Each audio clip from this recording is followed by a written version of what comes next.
I'm, well, this is going to be about design principles. It's for the creative writing course at Halmstad University. I'm recording it again because apparently the first clip on Sunet didn't work. What I wanted to talk to you about was in John Truby's book, The Anatomy of Story, he talks about design principles, and he could be clearer. I think it's an absolutely fabulous book, but I think in this one instance he definitely could be clearer. And so I wanted to go through with you his examples. He talks about Moses in the book of Exodus, which is the second book in the Bible, and it's the traditional story about Moses leading the people out of Egypt. And he says that the design principle is a man who does not know who he is, struggles to lead his people to freedom, and receives the new moral laws that will define him and his people. Well, actually, that's a summary of the plot line. It's easier in a way to say that the design principle is destiny, because every action in the story of Moses is about the fact that this is Moses' destiny. It's to lead the people out of Egypt. If we look at the second one, Ulysses, and he says the design principle in Ulysses, which is a novel by James Joyce, is a modern odyssey through the city of Dublin over the course of a single day. One man finds a father and another man finds a son. Well, this is a traditional design principle, or what is also called a master plot. It's coming home. It's the coming home story. And it's not necessarily about coming home to your birthplace or about coming home to your birth family. It's rather about finding a family and finding a home. And this master plot is actually quite common today. Another one is Four Weddings and a Funeral, which is a movie. Here is the one that's sold in Sweden, this one right here. And Four Weddings and a Funeral is actually, he describes it as a group of friends experience four utopias, weddings, and a moment in hell, funeral. He describes it as a utopia hell master plot, which it definitely can be, journey to heaven, journey to hell type of thing. But it's also possible just to see it as five visions of love, four weddings and one funeral, and that's the design principle of the story, to give four visions, quite different visions, different couples that are in love. And then we have the Harry Potter books, and he describes them: a magician prince learns to be a man and king by attending a boarding school for sorcerers over the course of 7. Well, that's again a summary of the plot. And what it's actually about is his coming of age. We follow him from when he's a relatively young boy until he's a young man. And so it's a typical coming of age story with all of what that means. So design principles are actually about finding the core action that holds the whole narrative together. There are a number of books on the market about these things, but probably the best one that I know is 20 Master Plots by Ronald Tobias. Um, the reason for this is because he really does talk about design principles rather than genres. Genres are something different than a master plot, even though they can hold a story together as well.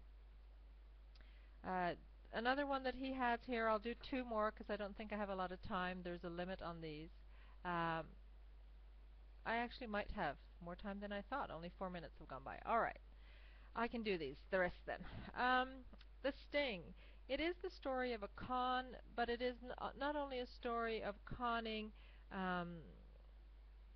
the rich man who killed one of their friends. It's not only about that con or deception. It is about conning the audience. And so if you write a comedy, and that's an action comedy film, The Sting, it's a really good film with Paul Newman and Robert Redford. But if you do that, then you have a light-hearted deception theme that should go through your whole story. You can also do a darker one.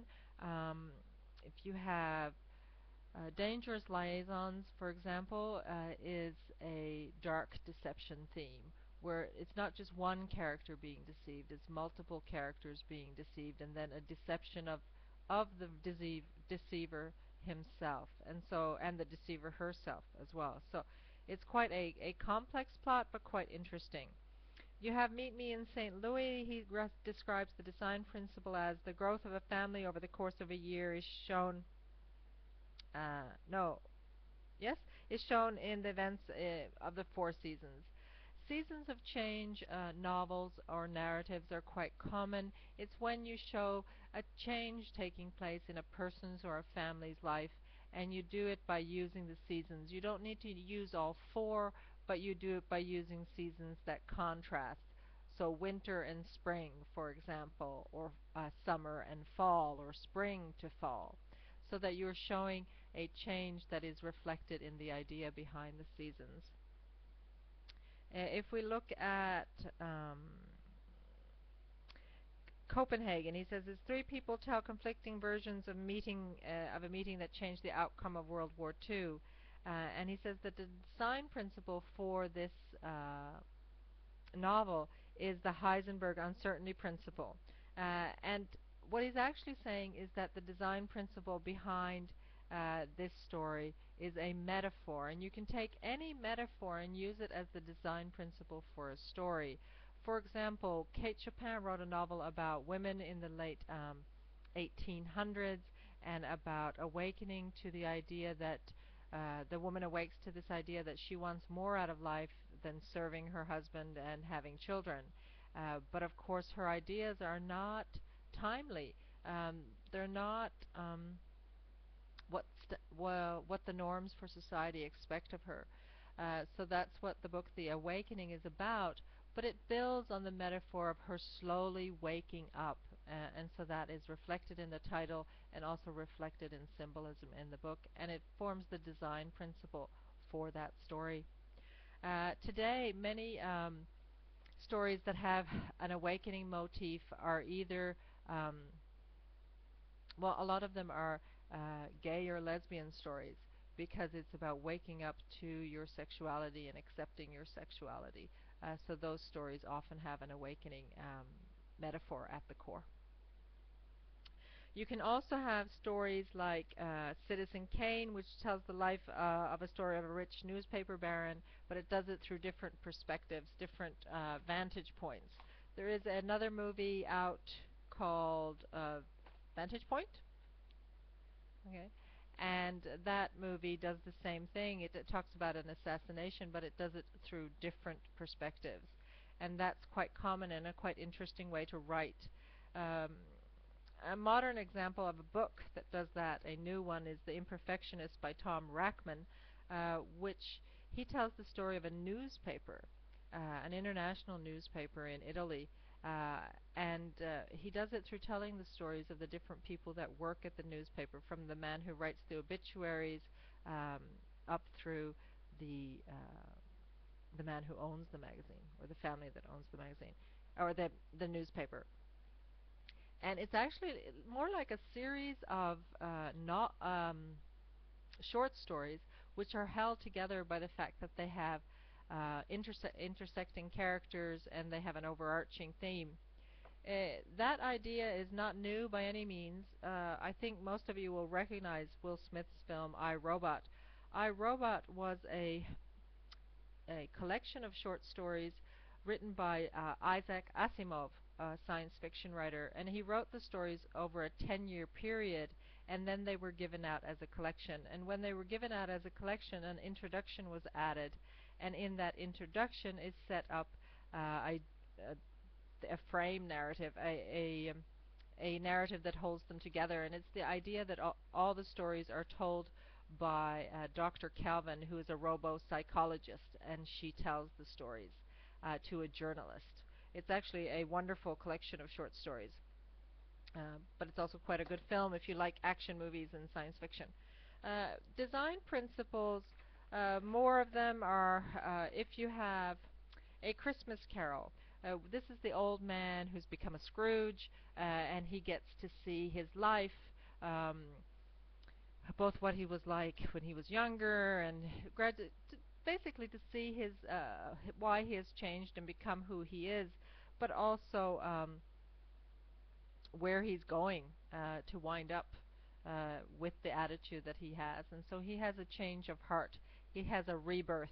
And so the design principle of that story is the design principle of a rebirth. And in order to have a rebirth, you have to have a death or a metaphorical death. And so that forms the basis for that story. Um, you also have Long Day's Journey into Night, which is a story, a play about dealing with the mother's addiction, a family dealing with the mother's addiction. But of course, it's not just about the mother, it's about each of the family members having to come to terms with the past, and basically it's a reckoning. It's time to pay, it's judgment day in a sense, and they have to come to terms with the past and what it has meant in their family. Design principles are important because they form a connecting